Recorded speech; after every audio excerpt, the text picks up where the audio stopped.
పనిచేస్తున్న ప్రార్థన. చదవండి. కొలసీలకు రాసిన పత్రిక 1వ అధ్యాయము 28, 29 వచనాలు.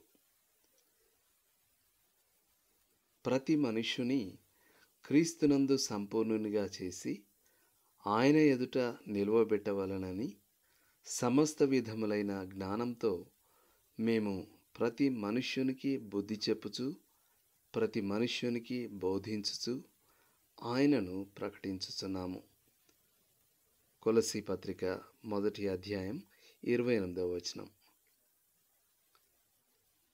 కొలసీ 1:29 యొక్క మరింత అక్షరార్థమైన తర్జుమా ఇలా ఉంటుంది.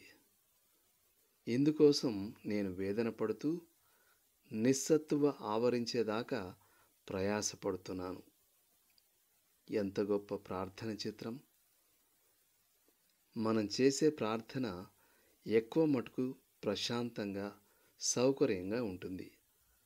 అయితే ఒలింపిక్ క్రీడల్లో ఓ గ్రీకు పరుగు క్రీడాకారుడు తన శక్తంతా వినియోగించే రీతిగా పౌలు తన ఆధ్యాత్మిక కండరాలను శ్రమింపజేశాడు.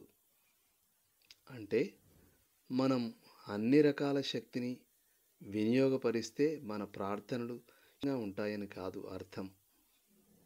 మన అవసరతలు ఆయన తీర్చాలి అంటే ముందు మనం దేవునితో పెనుగులాడాలి అని కూడా కాదు అర్థం.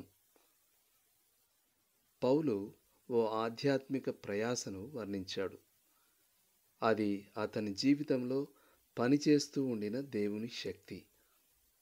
ప్రార్థన అంటే దేవుని మనసును మార్చడం కాదు, దేవుని మనసు తెలుసుకొని అందుకు అనుగుణంగా అడగడం. యోహాను రాసిన మొదటి పత్రిక 5వ అధ్యాయము 14, 15 వచనాలు. మనకు ఆయన స్వరం వినిపించకపోయినా పరిశుద్ధాత్ముడు ఎల్లప్పుడూ మన కొరకు విజ్ఞాపన చేస్తుంటాడు. రోమాపత్రిక 8వ అధ్యాయం 26, 27 వచనాలు. ఆయనకు తండ్రి చిత్తం తెలుసు గనుక ఆయన మనం ఆ చిత్తంలో ప్రార్థించడానికి సహాయం చేస్తాడు. మనకు అసలు ప్రార్థన చేయాలని ఏమాత్రం అనిపించని సమయాలు ఉంటాయి. అప్పుడే మనం ఎక్కువగా తప్పక ప్రార్థించాలి.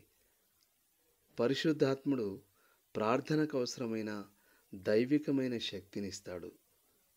మనకు ఎలా అనిపిస్తుంది అన్నదాంతో నిమిత్తం లేకుండా లోతుగా ఆలోచించాల్సిన విషయం. మీ ప్రార్థన జీవితంలో మీరు ఎలా ఉన్నారు? ఒలింపిక్ క్రీడల్లో దీర్ఘకాలిక పరుగు క్రీడాకారులాగానా, చాలా దూరం పరిగెత్తే వానిలాగానా, అప్పుడప్పుడు కొద్ది దూరం పరిగెత్తే వానిలాగానా, లేక శ్రమ అన్నదే లేకుండా అస్తమానం టీవీ చూసే వ్యక్తిలాగానా? ఆమేన్.